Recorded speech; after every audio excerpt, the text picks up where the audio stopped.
Mutiara Pagi Pro 1. Assalamualaikum warahmatullahi wabarakatuh. Selamat pagi pendengar dan pemirsa RRI Sumeneb.net. Kita kembali berjumpa di Mutiara Pagi edisi Ramadan kali ini. Dan topik kita pada pagi hari ini tentang hikmah rasa lapar saat berpuasa. Pendengar dan pemirsa RRI Sumeneb.net, puasa Ramadan merupakan salah satu praktek utama dalam agama Islam yang dilakukan oleh umat muslim di seluruh dunia. Selain sebagai kewajiban agama, puasa Ramadan juga mengandung banyak hikmah dan manfaat yang mendalam bagi individu dan masyarakat secara keseluruhan. Lebih dari sekedar menahan lapar dan haus, puasa Ramadan membawa berbagai pelajaran yang bernilai. Dan mari kita telaah lebih dalam lagi tentang hikmah-hikmah puasa Ramadan ini. Pagi ini saya sudah bersama dengan Ustazah Aisyah Mutiah Triani. Selamat pagi, Assalamualaikum Ustazah. Selamat pagi, Waalaikumsalam warahmatullahi wabarakatuh. Kabar baik pagi hari ini Ustazah? Alhamdulillah. Iya, di topik kita pagi ini tentang hikmah rasa lapar saat berpuasa. Betul. Agar puasa kita tidak hanya sekedar menahan lapar dan haus saja, apa saja hikmah yang harus kita jalankan ini Ustazah? Silahkan. Baik. Assalamualaikum warahmatullahi wabarakatuh. Alhamdulillahirabbil alamin wassalatu wassalamu ala asyrafil anbiya wal mursalin sayyidina Muhammadin wa ala alihi wa sahbihi ajma'in. Qala rabbi shrah li sadri wa yassir li amri wahlul 'uqdatam min lisani yafqahu qawli, amma ba'du. Para pemirsa RRI yang berbahagia, sebagaimana kita tahu bahwasanya puasa adalah al-imsaku anil mubtilatis siyam minal fajri ila ghurubi syamsi. Puasa adalah menahan diri dari segala hal yang membatalkan puasa dari sejak fajar hingga terbit matahari. Nah, salah satu dari hal yang membatalkan puasa itu adalah makan. Kita tahu bahwa makan adalah hal yang membatalkan puasa, maka di situ kita harus menahan.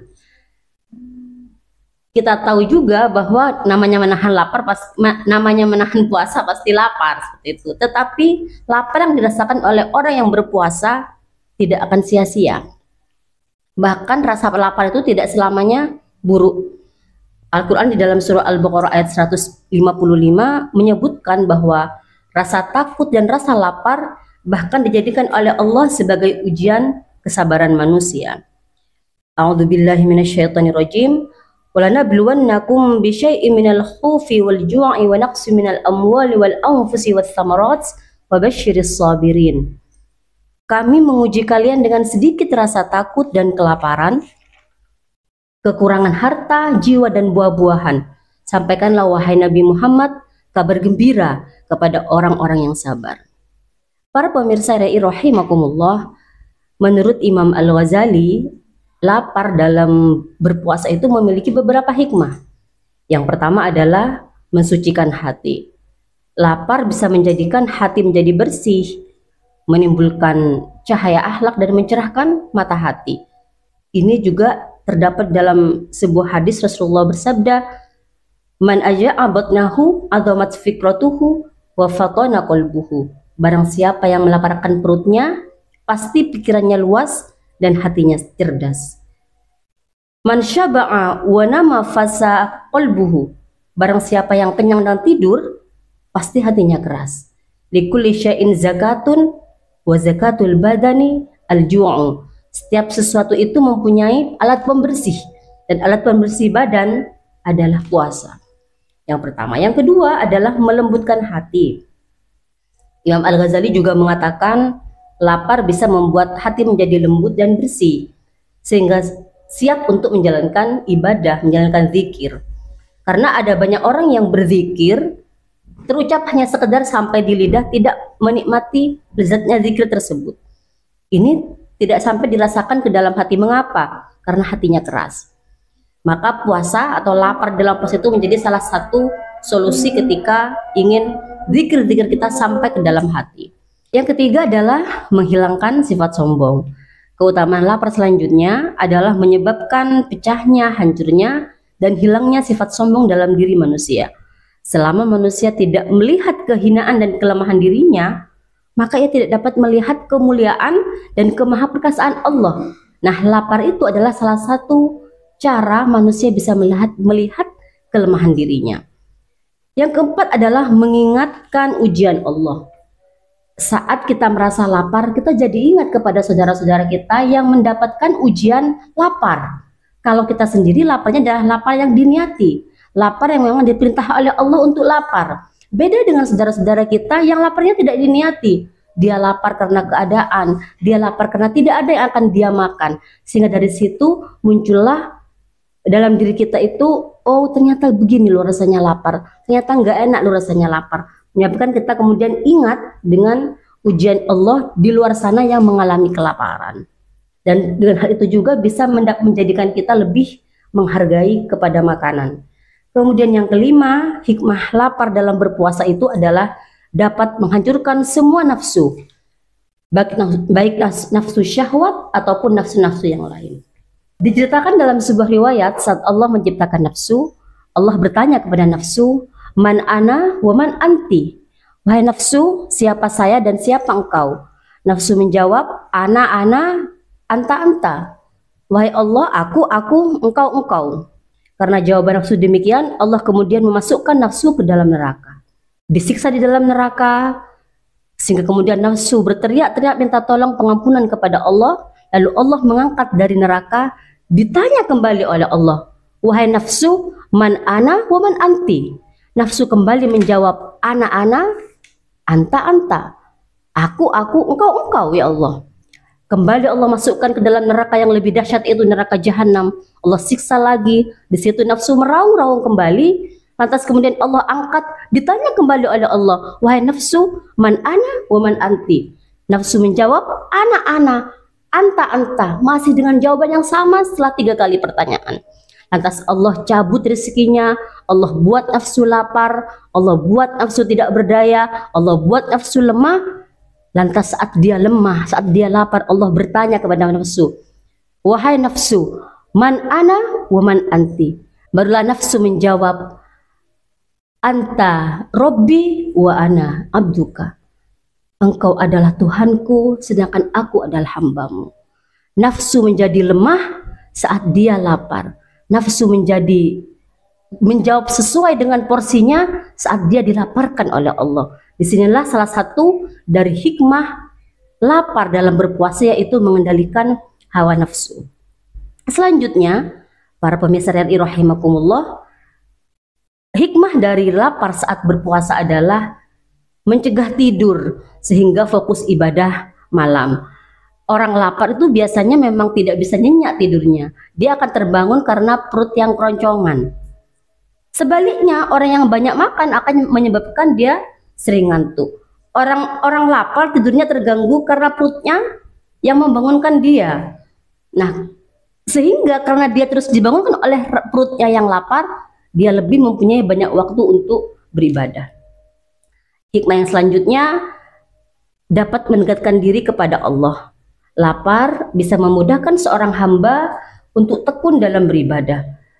Bahkan jalan para nabi dan para sufi untuk lebih dekat kepada Allah ada 5 jalan. Disebutkan adalah jalan istimewa yang ditempuh oleh para nabi, para aulia, para solihin itu setidaknya ada 5 hal. Yang pertama adalah al-ju', lapar, karena kalau lapar itu cepat nyambung kepada Allah. Yang kedua adalah al-uzlah, menyepi. Kemudian yang ketiga as-sumtu, diam, tidak banyak bicara, tidak banyak omong. Yang keempat adalah bangun malam. Dan yang terakhir adalah tilawatul Quran atau membaca Al-Quran. Jalan yang ditempuh oleh para orang-orang yang dekat dengan Allah agar bisa cepat nyambung kepada Allah. Selanjutnya, orang lapar, hikmah lapar dalam berpuasa adalah menyehatkan, tidak mudah terkena penyakit. Kita tahu bahwa sumber dari penyakit itu adalah pada perut. Orang kalau tidak puasa, maka dia akan ada saja yang dia konsumsi. Istirahatnya hanya ketika tidur. Istirahat makannya dia itu hanya ketika tidur. Bangun tidur dia akan kembali lagi mengonsumsi apa saja. Dengan lapar ini badan menjadi diatur agar lebih sehat. Sebagaimana Rasulullah sampaikan, sumu tasihau. Berpuasalah kamu maka kamu akan sehat. Selanjutnya, untuk hikmah lapar menurut Imam Al-Ghazali adalah menjadi hemat.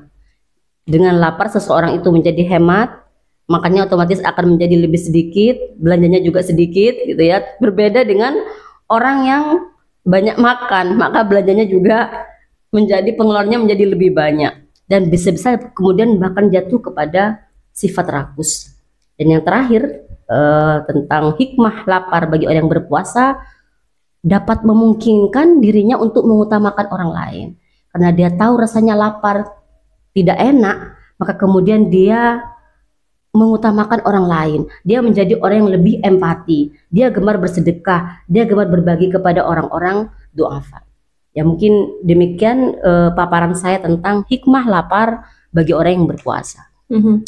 Iya, Ustazah, tadi juga disebutkan bahwasanya bagaimana puasa itu mengajarkan kita menjadi lembut hatinya. Betul. Lantas bagaimana cara kita untuk belajar benar-benar melembutkan hati saat berpuasa? Sedangkan berpuasa itu banyak sekali godaannya ya Ustazah ya.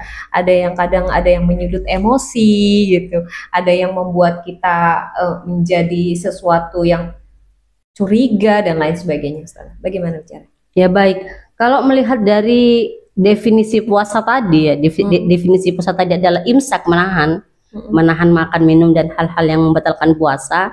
Salah satunya adalah tentu dengan menahan diri dari nafsu. Nafsu itu kan bermacam-macam.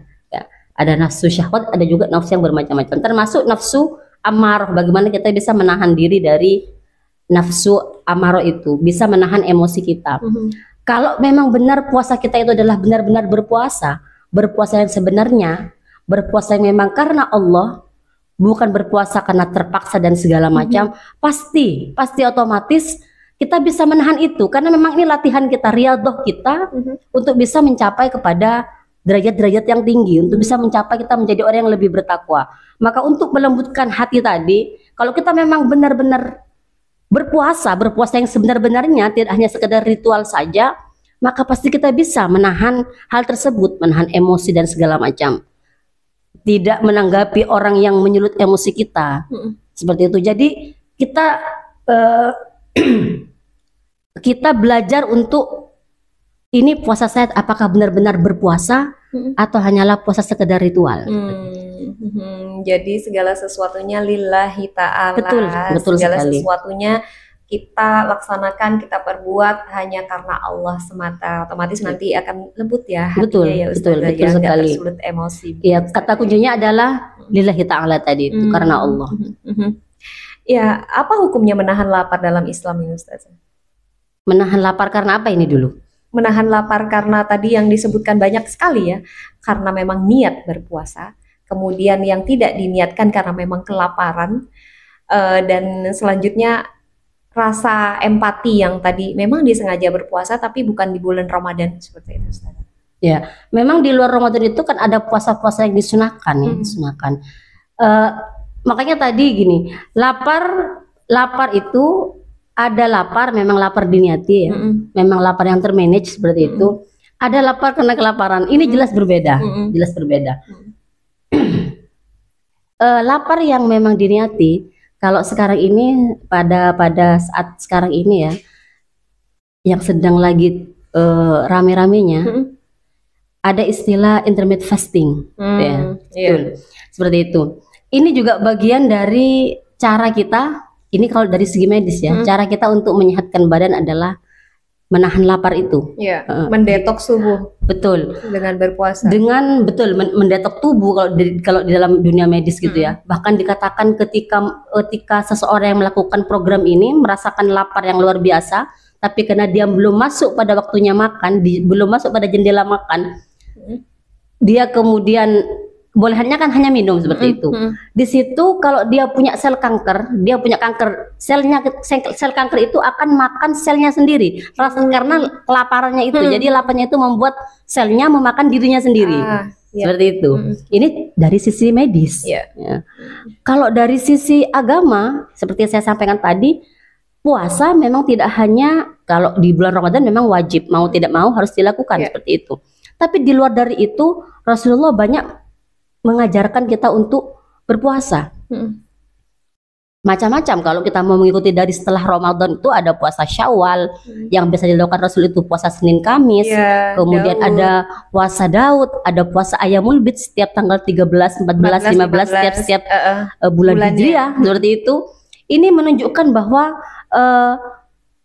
puasa itu sangat dianjurkan. Bahkan kalau kita membaca di beberapa literatur, Rasulullah itu punya badan yang ideal karena salah satunya beliau berpuasa. Berpuasa. Bukan tidak mampu untuk beliau itu dahar Iya. sebanyak-banyaknya, tidak. Bukan Tapi hemat ya Ustaz. Betul, betul sekali. Tapi memang karena beliau menjaga itu seperti itu. Kalau kemudian di dalam riwayat dikatakan Rasulullah pernah tidak dahar selama sekian hari, 3 hari katakanlah seperti itu ya. Tapi tidak setiap hari Rasulullah begitu. Oke, iya. Jadi beliau memilih jalan untuk istilahnya apa? Kalau sekarang itu memilih jalan yang nada kutip tidak enak itu untuk beliau sendiri dan sekaligus untuk mencontohkan kepada umatnya. Salah satunya adalah lapar itu. Iya. Begitu banyaknya dan begitu dahsyatnya arti puasa itu sendiri. Selain spiritual, untuk kesehatan kita juga bagus ternyata. Iya, iya. Nah, jadi merugilah orang-orang yang tidak suka berpuasa ya Ustazah ya. Nah, kalau ini Ustazah tadi juga disinggung tentang bagaimana kita melaksanakan diet dengan berpuasa. Pahalanya beda nggak kalau misalnya kita niat berpuasa lillahi ta'ala sama kita berpuasa karena ingin menurunkan berat badan karena diet tadi detox tubuh. Oke. Seperti apa Ustazah? Oke. Gini menarik sekali ini. Saya jadi ingat dengan hadis Nabi innamal a'malu binniyat ya. Segala amal itu tergantung dari niatnya. Nah, kira-kira niat kita yang pertama itu apa yang terlintas? Apa karena Allah, apa mau dietnya itu? Itu dulu. Seperti itulah. Kalau misalkan kita memang dari awal niatnya karena Allah, ya, insya Allah dietnya dapat. Bonus ya. Betul sekali. Tapi kalau sudah di awal adalah niatnya diet, ya kata Rasul apa yang dia niatkan itu yang dia dapatkan. Maka tidak ada plus pahalanya di situ karena niatnya dia hanya niat urusan dunia. Itu ya. Diet itu kan urusan dunia, Mbak. Iya. Kalau intermittent fasting jelas bukan puasa. Jelas bukan puasa dalam syariat maksudnya ya. Dia lebih menata ya. Betul. Dan melatih disiplin kapan kita harus makan, Betul. kapan kita harus istirahat, makan dan lain sebagainya. Ini juga penting mungkin edukasi yang harus kita tahu semua bahwasanya memang untuk berpuasa itu bukan hanya untuk spiritual saja, tapi juga ke dunia kesehatan juga sangat bagus efek atau dampaknya berpuasa tersebut. Nah, Ustazah tadi juga disinggung tentang lapar menjadikan kita empati. Ya, mengajarkan kita menjadi empati. Mengerti sesama, tahu keadaan bahwa oh begini ya rasanya lapar gitu. Hal yang mungkin sangat menarik di sini adalah ketika Indonesia berada di garis kemiskinan gitu ya, banyak yang kurang gizi, stunting dan lain sebagainya. Dalam syiar Islam sendiri, apakah ada juga semacam kayak hadis, dalil yang menyebutkan hal itu? Menyebutkan bahwasanya berpuasalah kamu ketika memang diniatkan kepada Allah, tetapi ketika kamu berempati melihat orang yang kelaparan seperti itu, Ustaz. Kalau berempati melihat orang yang kelaparan, ya memang adalah bagian dari apa ya? Sebenarnya bagian dari seperti yang saya sampaikan tadi, hikmah dari berpuasa seperti itu ya. Tapi kita juga sebenarnya itu hanya salah satu ya, salah satu hikmah. Kita tapi tidak perlu merasa lapar sebenarnya. Untuk bisa berempati kepada orang seperti itu. Tapi kadang kita perlu ada pendorong biar bisa empati. Tapi yang pasti kita belum bisa dikatakan empati kepada orang kalau kita memang berpuasa di siang harinya. Hanya saja ketika berbuka semua masuk dalam tubuh kita. Berarti empatinya belum dapat di kita itu. Dirapel ya Ustaz. Betul. Kodok ya. Belum dapat di kita. Empatinya berarti puasa itu belum ada efek kepada kita, ada rasa kepedulian kepada orang lain, ada efek hablum minannasnya belum dapat ke kita. Jadi sepertinya hanya ritual, saya wajib puasa karena ini adalah perintah, kalau saya tidak puasa ya harus saya dosa, hanya seperti itu. Tidak berefek pada hablum minannasnya, tidak berefek pada sosialnya, Iya. hanya kepada dirinya. Oke. Seperti itu. Artinya ketika misalnya kita melihat sesama kita kelaparan, empatinya bentuknya bukan kemudian kita juga ikut merasakan Harus lapar, lapar, iya. tapi kita juga bisa barangkali sedekah, Betul. ya kan, membantu, jadi donatur dan lain sebagainya. Itu bentuk empati dan masih banyak sih Betul. bentuk-bentuk empati yang bisa kita laksanakan gitu, kita terapkan. Nah, Ustazah, satu pertanyaan ini Ustazah, bagaimana dengan puasa yang batal karena mendapat musibah? Nih biasanya kalau di bulan Ramadan, misal nih nauzubillah min zalik, misalnya kita lagi berpuasa di bulan Ramadan, tiba-tiba kita dapat kabar kalau ada keluarga kita yang entah kecelakaan, ada yang meninggal dunia, sakit dan lain sebagainya, sehingga mengakibatkan kita nggak khusyuk lagi dalam berpuasa, nangis yang berlebihan, itu juga mengakibatkan batalnya puasa. Yang membatalkan puasa itu kan memasukkan sesuatu ya dari dua lubang, seperti itu kan. Kalau nangis kan tidak masuk dari itu. Ya, jadi tidak membatalkan ya Ustazah? Tidak membatalkan, kecuali air matanya masuk ke dalam mulutnya, tertelan. Asin maka gitu ya, maka itu pasti batal gitu kan. Oke. Iya, seperti itu. Ya barangkali ini salah satu ujian juga ketika misalnya kita saat berpuasa di bulan Ramadan, kemudian kita mendapat musibah, itu juga salah satu ini ya, tantangan juga untuk kita ya. Iya, betul itu. Tapi tidak perlu, yang harus diingat adalah bahwa ketika Allah memberi ujian, kita harus mengingat bahwa ujian itu tidak akan pernah di luar dari batas kemampuan kita. Sudah ada takarannya dari Allah. Betul, tidak akan melampaui keadaan umatnya ya. Iya, Dia mampunya sampai mana nih gitu. Kalau sudah ditimpakan kepada kita, berarti kita mampu. Walaupun katanya kita nggak mampu, kita mampu. Allah sudah tahu itu. Hanya saja ketika kemudian ada orang yang karena sebuah masalah dia kemudian bunuh diri, misalkan ya, maka berarti dia tidak bisa menerima takdir Allah. Kalau dia meyakini bahwa itu takdir Allah, dia pasti mampu melewati itu karena sudah janji Allah. Kalau bukan kadarnya, kalau bukan kemampuannya, nggak akan ditimpakan kepada dia. Nah, catat ini. Jadi harus tetap semangat walaupun dapat musibah yang seberat apapun, karena Allah itu menilai bahwa kita mampu melewati itu gitu ujiannya. Berarti kita hebat, luar biasa. Ustazah, barangkali yang terakhir, hikmah rasa lapar saat berpuasa agar kita benar-benar mendapat faedah, kita dapat pahala di bulan Ramadan ini seperti apa? Silakan Ustazah. Ya, kita tahu Ramadan itu adalah madrasah ya, madrasah badan juga madrasah jiwa untuk kita. Dari saking luar biasanya lapar saat berpuasa, atau bahkan di luar dari itu, maksudnya memilih lapar gitu ya, memilih lapar, diniati lapar. Seorang Syekh Ad-Darami pernah menyatakan, "La'an atruka min asya'il luqma ahabbu ilayya min an aquma laila ilal akhir." Aku menahan syahwat makanku ketika aku masih ingin, lebih aku cintai daripada bangun malam. Sampai menyatakan seperti itu. Atau kemudian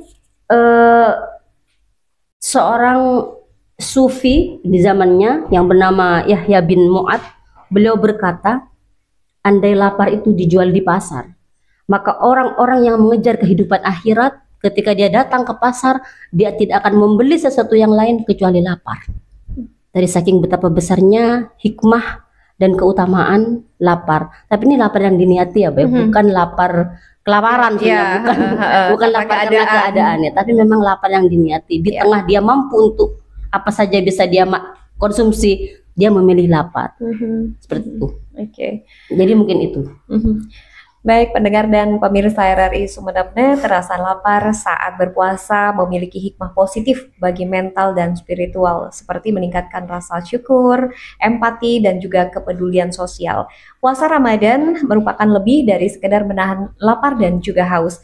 Dengan memahami dan menerapkan hikmah-hikmah ini dalam kehidupan sehari-hari, umat muslim dapat meraih manfaat spiritual dan duniawi yang besar dari ibadah puasa Ramadan. Terima kasih Ustazah Aisyah Mutia Triani sudah Sama-sama, bersama Ibu. kami. Sampai jumpa juga di episode berikutnya Insya di Allah. Mutiara Pagi khusus Ramadan.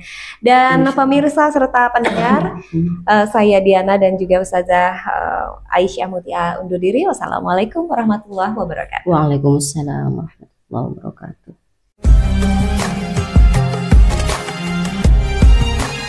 Mutiara Pagi Pro 1.